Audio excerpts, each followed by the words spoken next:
"You haven't earned your place here," my daughter's fiancé said on Thanksgiving, so I canceled. I was standing at the kitchen sink at 6 in the morning on Thanksgiving. The coffee maker was gurgling and the house was still dark, except for the little light above the stove.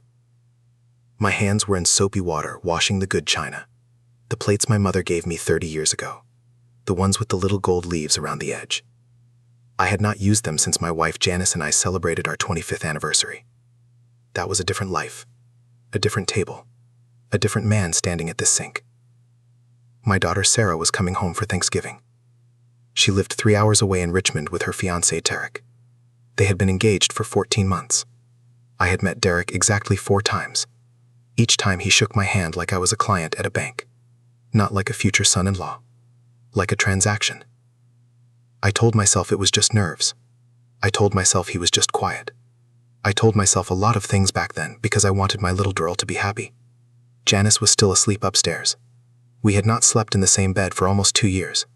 She had moved into the guest room after her sister died. That was her reason anyway.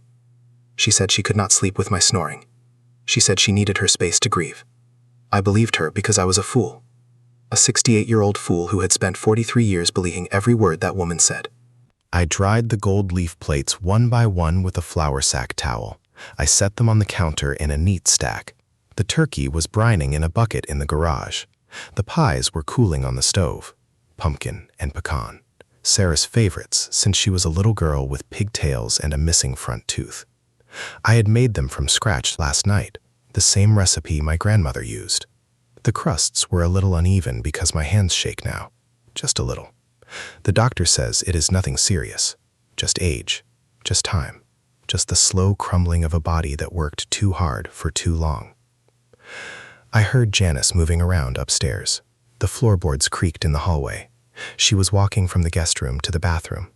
I had stopped listening for her footsteps a long time ago. There was a time when I would wake up just to hear her breathe. Now I woke up to the silence of a house that felt like a museum of things we used to be.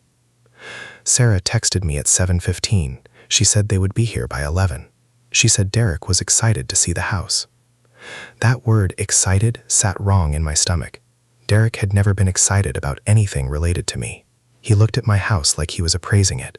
My house, the one I bought in 1998 with a down payment for my father's life insurance.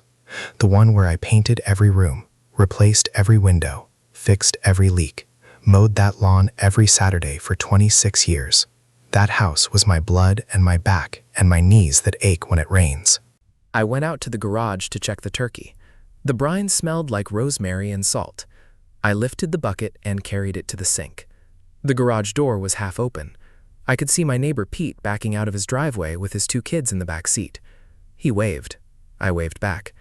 Pete was a good guy. He borrowed my ladder 3 weeks ago and returned it the next day with a 6-pack of beer. That was the kind of man I understood. Simple, honest, the kind who said what he meant and meant what he said. By 10 o'clock, the table was set. The silverware was polished. The candles were in place. I had put out the good tablecloth, the white one with the embroidery that Janice's aunt had made for our wedding. It had a small wine stain near the edge from the night Sarah announced she was going to college. I had cried that night. Not because she was leaving, because I was proud. So proud it hurt. My daughter was the first person in my family to go to a 4-year university. I worked double shifts at the warehouse for 15 years to pay for it. I came home with grease under my fingernails and a smell that would not wash off. But she went to school. She got her degree. She met Derek in her last semester. He was a financial advisor. He wore suits that cost more than my first car. They pulled into the driveway at 10:53. I know the time because I looked at my watch. An old habit from the warehouse. Watching the clock, watching the minutes disappear. I went to the front door and opened it before they could knock. Sarah was wearing a long coat and a smile that did not reach her eyes. She had been looking at me like that for about a year now, like she was checking on something fragile, something that might break. "Daddy," she said, and hugged me. She felt thin, thinner than last time. I held her too long, probably. I always did. Then Derek stepped out from behind the car. He was wearing a wool coat and leather gloves. In November, in Virginia. He took off the gloves and shook my hand. His grip was firm but cold, like he was practicing for something. like he was meeting a stranger. "Frank," he said. He never called me Frank. He never called me anything but hey or nothing at all. Frank was new. Frank was a name you used for a man you were about to fire. Come in, I said. "The cold is getting into my bones." Sarah carried a casserole dish into the kitchen. Derek carried a bottle of wine, a red I had never heard of. He set it on the counter next to my pies. He looked at the pies like he was doing math. Then he looked at the china, the gold leaf plates. He picked one up and held it to the light. "Antique," he said. "Family heirloom," I said. "My mother's." He set it down carefully, but carefully like he was handling evidence, not like he was handling something precious. There is a difference. A man who respects your past touches things different than a man who is cataloging your possessions. Janice came downstairs around 11:30. She had put on makeup. That was the first red flag I noticed, but did not register. She almost never wore makeup anymore, not around the house, not when we went to the grocery store, not when we visited her sister's grave. But today, she had on lipstick and eyeshadow and a nice sweater. The one I gave her for Christmas 3 years ago, the blue one. She looked younger. She looked like a woman going on a date, not like a woman cooking Thanksgiving dinner with her husband. She hugged Sarah and kissed Derek on the cheek. That was the second red flag. She had never kissed Derek before, not that I had seen. She barely touched him. But today she held his arm and laughed at something he said and touched his chest with her palm, like a mother-in-law, like a normal family. Except we were not a normal family. We had not been normal for a long time. I went back to the kitchen to check the turkey. The bird was golden brown, perfect. I had been cooking Thanksgiving dinner for 30 years. Janice used to do it. Then she stopped about 10 years ago, said it was too much work, said her hands hurt, so I took over. I learned to make the gravy, the stuffing, the cranberry sauce from scratch because Sarah did not like the canned kind. I learned to time everything so it came to the table hot at the same moment. That was my job. That was my role. The cook, the provider, the man in the kitchen while everyone else sat in the living room and laughed. I heard Derek on the phone in the hallway. His voice was low, but not low enough. I was basting the turkey. The oven door was open. The fan was on. But I heard him say the word probate. Then he said the word deed. Then he said the words waiting for the old man to sign. The old man. That was me. I stood there with the baster in my hand and the heat from the oven on my face. The turkey was leaking juice into the pan. The smell of rosemary filled the kitchen. I told myself I misheard. I told myself he was talking about work. He was a financial advisor. Probate was a work word. Deeds were work words. Old man could be anyone, a client, a customer, not me. But my hands were shaking, not the regular shake, something deeper. I finished basting the turkey and closed the oven. I wiped my hands on my apron. The apron Sarah made me in 3rd grade. It said World's Best Dad in puffy paint. The letters were cracked and faded. I had worn that apron every Thanksgiving for 25 years. I walked to the living room. Sarah and Janice were on the couch, looking at something on Sarah's phone. Derek was in the hallway with his back to me. He was still on the phone. He heard my footsteps and turned around fast. Too fast. His eyes went wide for a second. Then he smiled. That smile. The one that did not touch anything real. "Hey, Frank," he said. "Just taking a work call? You know how it is." I nodded. I did not smile back. "Lunch is at 1, I said. "The turkey needs another hour." "Perfect," he said. "Perfect." Sarah looked up from her phone. She smiled at me. That same smile, the one that did not reach her eyes. I had been seeing that smile for a year and pretending it was just stress, just wedding planning, just the normal distance between a father and his grown daughter. But now I saw something else. I saw calculation. I saw patience. I saw a woman who was waiting for something. I went back to the kitchen and closed the door, not all the way, just enough to give myself a second. I leaned against the counter and looked out the window above the sink. The backyard was brown and dead. The oak tree where Sarah used to swing was bare. The bird feeder was empty. I had forgotten to fill it for 2 weeks. That was not like me. I was a man who filled the bird feeder. I was a man who kept things running. I was a man who showed up. That was who I had been my whole life. Show up, work hard, take care of your people. That was the code. My father's code, his father's code. You provide, you protect. You do not complain. You do not ask for thanks. You just keep going until you cannot go anymore. I thought about the probate call, the deed, the old man. I thought about the way Derek looked at my house, the way he held my mother's china, the way he shook my hand like he was already calculating what my hand was worth. I told myself I was being paranoid. I told myself to focus on the turkey. But something was crawling under my skin, something cold. The next hour passed in a blur. I made the gravy. I mashed the potatoes. I heated the rolls. I opened the cranberry sauce and sliced it into perfect rounds the way Sarah liked. I moved through the kitchen like a machine, but my mind was somewhere else. It was going back through every conversation, every visit, every phone call, looking for the cracks I had missed. Janice came into the kitchen at 12:30. She was holding a glass of wine, the red wine Derek brought. She looked around at the countertops covered with food, the turkey resting on the cutting board, the gravy boat, the butter dish. She looked at me like she was seeing a stranger. "You did all this," she said. It was not a question, it was an observation, like she was noting a fact for later. "It's Thanksgiving," I said. "Someone has to cook." She took a sip of wine. She looked at the gold leaf plates stacked on the sideboard. Those plates used to mean something to her. She used to polish them with a soft cloth and tell me the story of her mother and the china cabinet, and the Christmas she dropped a plate and cried for 3 hours. Now she looked at them like they were just dishes. "Derek wants to talk to you after dinner," she said. "About what?" I asked. She shrugged. "Just talk. About the future." The future. That word hung in the air between us. Janice and I had not talked about the future in years. We had not talked about anything real. We had drifted into a marriage of convenience. Two people sharing a house, sharing a last name, sharing a history but not a present. I thought it was just age, just the natural cooling of a long marriage. I thought we were just tired. I was wrong. Dinner was at 1 o'clock exactly. We sat at the table, the four of us, the good china, the white tablecloth, the candles flickering in the middle. It looked like a Norman Rockwell painting, but the air was thick. There was something wrong, something I could not name. Sarah said grace. She had never done that before. Janice was not religious. I was not religious. But Sarah bowed her head and thanked God for family and for health and for the food on the table.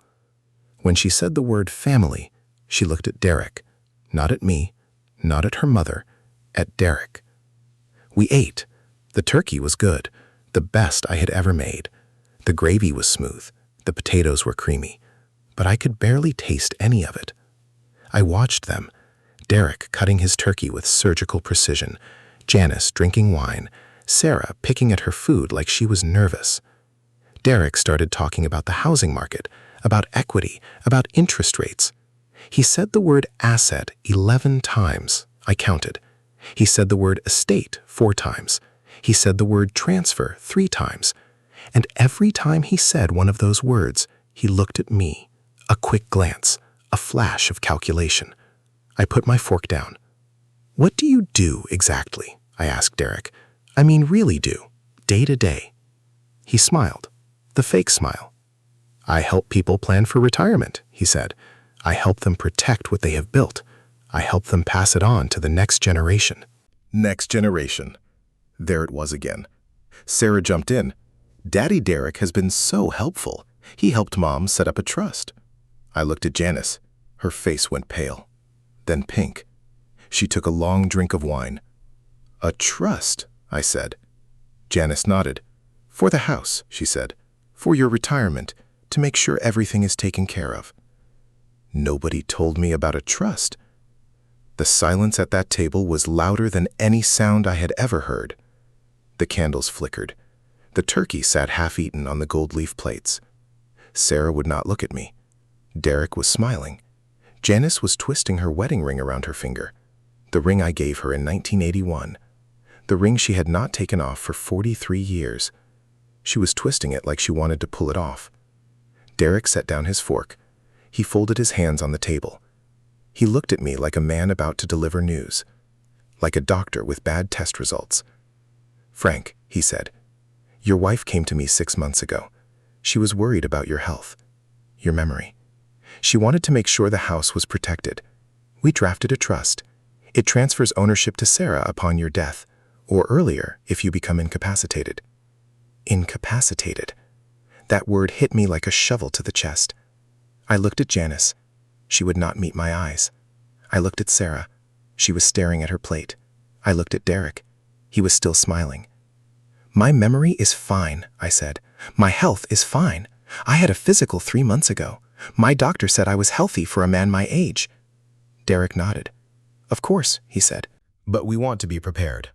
Your wife signed the papers last week. She has power of attorney, medical and financial." My wife signed papers? My wife? Without telling me?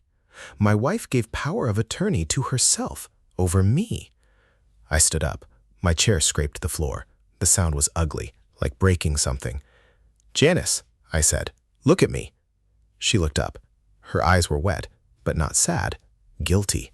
There is a difference. A sad person cries because they are hurt. A guilty person cries because they are caught. She said your name 3 times. "Frank, Frank, Frank," like she was practicing, like she was trying to find the right tone. "Daddy," Sarah said. Her voice was small, her little girl voice, the one she used when she broke a lamp or failed a test. "Daddy, we are trying to help you." "Help me?" I said. "You are trying to take my house." The word house hung in the air. My house. The house I bought with my father's death. The house I fixed with my own hands. The house where Sarah took her first steps, where Janice and I made love for the last time in 2004. Where I sat alone on Christmas morning last year because Sarah was in Richmond and Janice was at her sister's, and I was just a man with a cup of coffee and a silent house. Derek stood up. He straightened his shirt. He looked at me with something like pity, like I was a child who did not understand. "Frank," he said, "this is what is best. You are 71 years old. You cannot maintain this property forever. Sarah and I are getting married in June.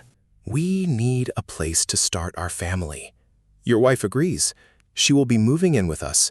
There is a nice assisted living facility 20 minutes from our house. You will be comfortable there." Assisted living. The words did not make sense. They bounced off my brain like rubber balls. Assisted living. That was for old people. That was for people who couldn't take care of themselves. I mowed the lawn last week. I changed the oil in my truck. I fixed the leaky faucet in the guest bathroom. The guest bathroom where Janice slept now, where she had been sleeping for 2 years while she planned this. I looked at Janice, my wife, the woman I loved since I was 24 years old, the woman I held when her mother died, the woman I supported when she wanted to quit her job and go back to school, the woman I stayed married to when things got hard, when money was tight, when her sister got sick and she disappeared into hospitals and funerals and grief that lasted years. "Janice," I said, "is this true?" She nodded, a small nod, a nod that cost her nothing. "I cannot do this anymore," she said. Her voice was quiet, almost a whisper. "I have been taking care of you for 43 years. I am tired. I want to live my life." Taking care of me? She said taking care of me. I worked 60 hours a week for 30 years. I paid for everything. The house, the cars, Sarah's college, the vacations we never took because we couldn't afford them, the medical bills when Janice had her gallbladder removed. The new roof, the new furnace, the new water heater. I paid for it all. I fixed it all. I carried it all. And she was tired of taking care of me. Derek pulled a folder out of his briefcase, a black leather folder. He opened it on the table next to the cranberry sauce. There were papers inside. Lots of papers.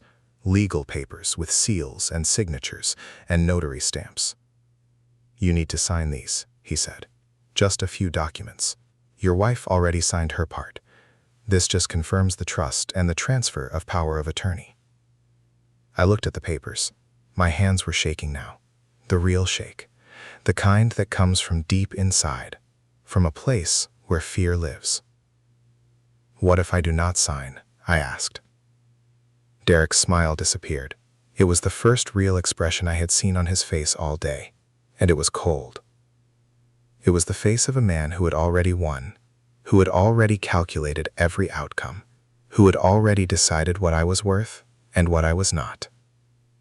Then he said the words that broke me, the words that I will hear every day for the rest of my life. Then you have not earned your place here, Frank. This is a family, and you have not earned your place in it. Not earned my place. I built that place. I built it with my back and my hands and my blood. I built it before Derek was born, before Sarah was born, before Janice and I said I do. I built it when I was a boy, helping my father lay bricks on a job site in July.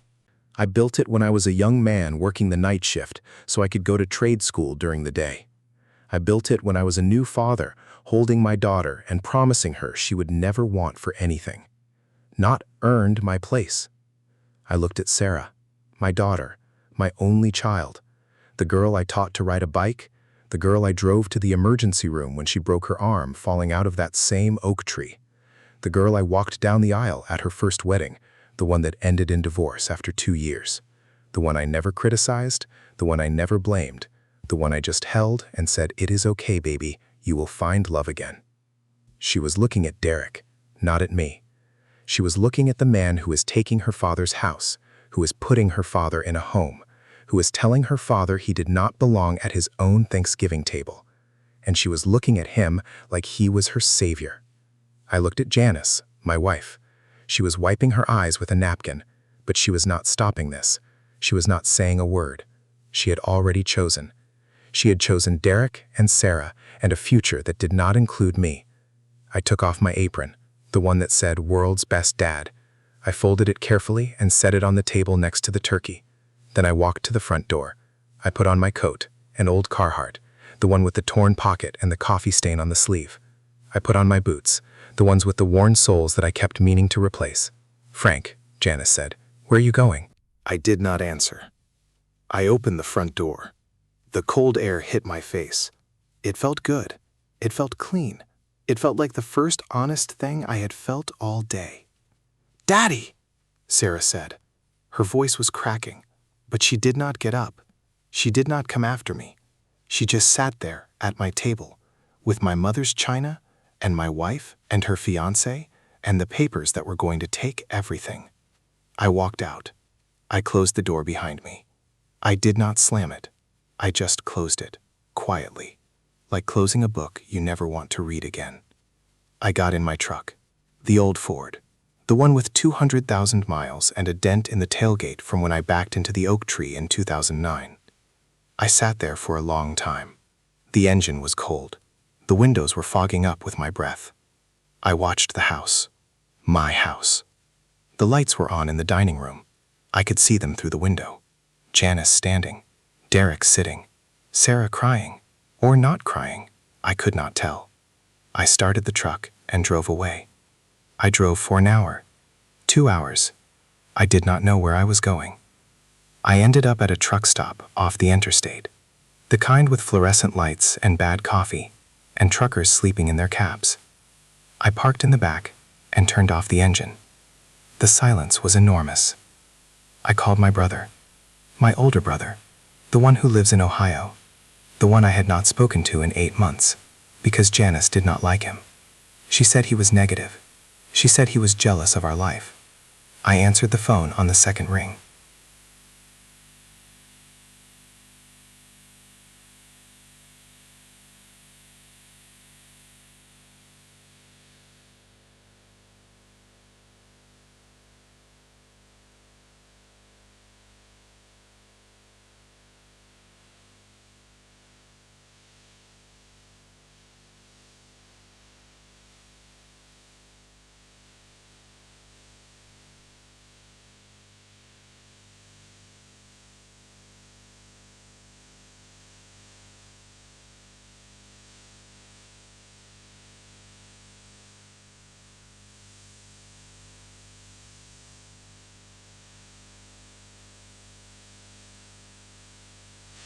"Tom," I said.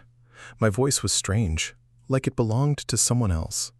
"Frank," he said, "you okay?" "No," I said, "I am not okay." I told him everything: the trust, the power of attorney, the assisted living, the words Derek said at the table, "not earned your place." I told him while sitting in my truck in a truck stop parking lot on Thanksgiving evening. The sun went down, the lights came on, the truckers came and went, and I sat there with the phone against my ear and my brother's voice telling me to lawyer up, to fight, to not sign anything. Tom drove down from Ohio the next day.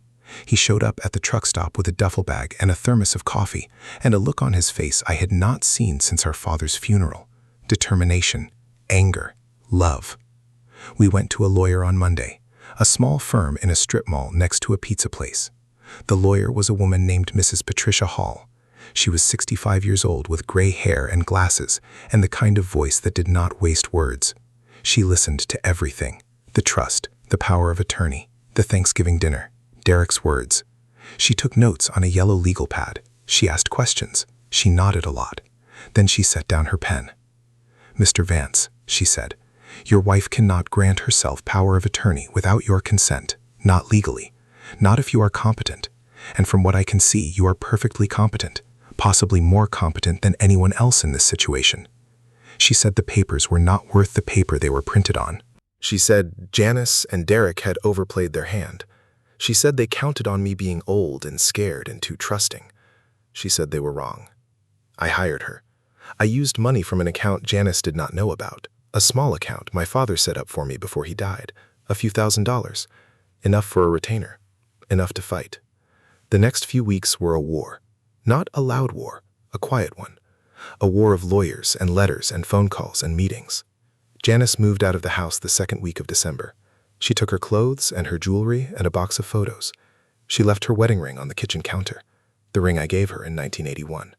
She left it next to the toaster, like it was nothing, like 43 years was nothing. Sarah stopped taking my calls. I tried. I called her every day for 2 weeks, then every other day, then once a week. Then I stopped. Because every time I called, I heard Derek's voice in my head, "not earned your place." And every time I heard it, I realized he was right about one thing. I had not earned a place at a table that was never mine to begin with. It was a table of lies, a table of people who had been pretending to love me while they waited for me to die. Derek sent a letter, a formal letter from his office. It said that Sarah was reconsidering our relationship. It said that my behavior on Thanksgiving was aggressive and concerning. It said that they were worried about my mental state. It was a threat, a warning. A way to build a case for incompetence. Patricia laughed when she read it. She said it was amateur hour. She said no judge in Virginia would declare a man incompetent for walking out of his own Thanksgiving dinner after being told he had not earned his place. She said Derek was a bully, and bullies only understand one thing. We filed a motion, a restraining order against Derek. Not a full one, just a legal notice that he was not to contact me, not to come near my property, not to represent Janice in any legal matter involving our marriage or our assets. The motion was granted. Derek was out. Janice had to hire her own lawyer, a real one who told her the truth. The truth was not good for her. The house was marital property. I had owned it before the marriage, but we had paid off the mortgage together. She was entitled to half the equity, but she was not entitled to power of attorney. She was not entitled to a trust that transferred ownership to Sarah. She was not entitled to put me in assisted living against my will. Those things were fraud, attempted fraud, and Patricia was happy to use that word in every filing. Janice's lawyer called Patricia in January. He wanted to settle. He wanted to negotiate. He wanted to avoid a trial that would make everyone look bad. Patricia came to my house, the one I still lived in, the one I had not lost, not yet, not ever if I had anything to say about it. She sat at my kitchen table, the same table where Derek had laid out his papers, the same table where Janice had twisted her wedding ring, the same table where Sarah had bowed her head and thanked God for family. Patricia looked at me over her glasses. "Here is the deal," she said. "Your wife wants half the equity in the house, and she wants out of the marriage. She is willing to drop all claims to power of attorney. She is willing to sign a document stating that you are competent and have been competent throughout. She is willing to walk away with the money and nothing else." "And Sarah?" I asked. "What about Sarah?" Patricia hesitated. That was the first time I had seen her hesitate. "Sarah is an adult," she said. "The law does not give you any claim to her. She has made her choice." "What was her choice?" I asked, even though I already knew. "She has chosen her mother," Patricia said, "and her fiancé. She has signed an affidavit stating that she witnessed erratic behavior from you over the past year. It is not likely to hold up in court, but it exists, and it tells you everything you need to know about where she stands." I sat there in my kitchen, the same kitchen where I had made Sarah's birthday cakes, where I had taught her to make pancakes, where I had sat with her when she was 16 and crying because a boy had broken her heart. I told her then that love was hard, that people let you down, that the only person you could really count on was yourself and your family. Your family. The people who share your blood and your history and your name. She had just signed a piece of paper saying I was erratic, saying I was unstable, saying I was not to be trusted. She had signed it for Derek, for her mother, for a share of a house she had never paid a mortgage on, a house she had visited maybe 40 times in her adult life. I signed the settlement. I had no choice. Janice got her half. I kept the house. I kept my truck. I kept my tools and my mother's china and the oak tree and the bird feeder I finally remembered to fill. Janice moved into an apartment in Richmond, close to Sarah and Derek, close to her new life, the life she had been building while I was making gravy and basting turkeys and believing that love was enough. The divorce was final in March. 43 years ended with a judge's signature and a rubber stamp. I did not go to the hearing. Patricia went for me. She said Janice cried. She said Derek sat in the back row with his arms crossed. She said Sarah was not there. That was almost 8 months ago. I am writing this now in my kitchen, the same kitchen. The sun is coming through the window above the sink. The bird feeder is full. The oak tree is bare again. It is almost Thanksgiving again. I will be alone this year. I will make a turkey. I will make the pies. I will set the table with the gold leaf china and the white tablecloth with the wine stain. I will light the candles, and I will sit at the head of the table, alone. My brother Tom is coming. He said he would drive down from Ohio. He said we would drink too much whiskey and watch football and not talk about any of it. But we will talk about it, because that is what brothers do. They sit in the quiet and let the words come when they are ready. I still have not spoken to Sarah. She sent me a text on my birthday in July. It said, "Happy birthday, Daddy." 3 words. No heart emoji, no phone call, no visit. Just 3 words on a screen. I did not reply. I could not think of anything to say that would not break what little was left of me. Janice called once, in September. She wanted to know if I was okay. She said she was worried about me. She said she hoped I was eating well and taking my blood pressure medicine. I listened to her voice. The voice I had woken up to for 43 years. The voice that said I love you every night before we turned off the lights. The voice that lied. I said I was fine. I said I did not need her to worry. I said goodbye and hung up. I have not heard from her since. Derek is out there somewhere, living in my daughter's life, sleeping in my daughter's bed, eating at my daughter's table, calling himself her family. And maybe he is. Maybe he earned a place I never really had. Maybe I was just a means to an end. A wallet, a babysitter, a man who worked too hard and loved too blindly and believed that if you gave enough, you would get enough back. I was wrong. The thing about betrayal is that it does not come from your enemies. Your enemies you expect. Your enemies you prepare for. Betrayal comes from the people you would die for. The people you did die for. Slowly, day by day, year by year. You die a little each time you give and they take. Each time you love and they use. Each time you believe and they lie. I am 72 years old now. I have a house. I have a truck. I have a brother who drives 6 hours to eat turkey with me. I have a bird feeder and an oak tree and a stack of gold leaf plates that nobody will inherit, because the only person who would have inherited them is the same person who signed a paper saying her father was erratic, saying her father was unstable, saying her father had not earned his place. I still wear my apron sometimes, the one that says "World's Best Dad." I wear it when I cook for myself, when I make pancakes on Sunday morning, when I fry eggs and burn toast and eat standing at the counter because the table feels too big. I look at those words and I wonder if I was ever that man, the best dad, the man who could do no wrong, the man who was the center of his little girl's world. Maybe I was. Maybe I was for a while, before life got complicated, before money got involved, before Derek showed up with his suits and his leather gloves and his words that cut like knives. Not earned your place. Those words will follow me to my grave. They will be the last thing I hear when I close my eyes for the final time. Not a prayer, not a memory of love. Just those 5 words from a man who never earned anything in his life. I do not know what will happen next Thanksgiving, or the one after that. I do not know if Sarah will ever come back. I do not know if Janice will ever regret what she did. I do not know if Derek will get what is coming to him. Life does not give you those answers. Life just keeps moving. The sun rises. The sun sets. The bird feeder empties, and you fill it again. I am sitting here in my kitchen. The coffee is cold. The sun is higher now. I can hear the neighborhood waking up. Dogs barking. Cars starting. A lawnmower somewhere in the distance. Life going on. The same life that forgot me.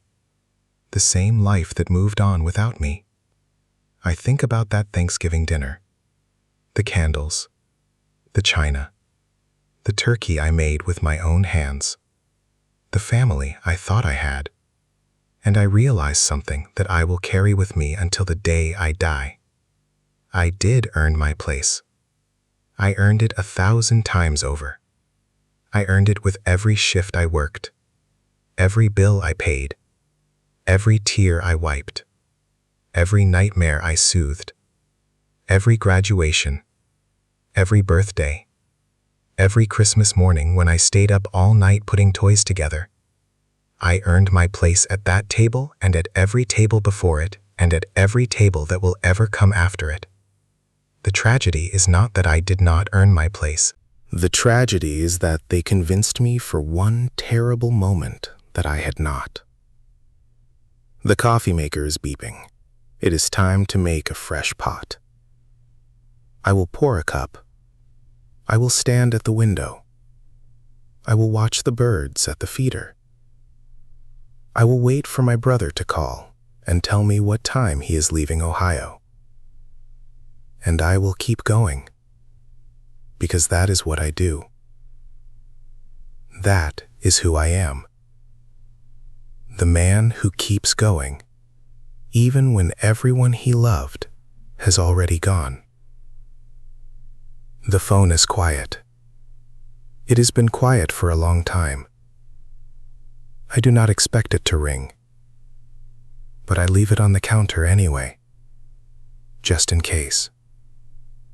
Just in case she remembers. Just in case she misses me. Just in case a daughter can still find her way back to a father who never stopped loving her. Even now, even after everything. Especially after everything.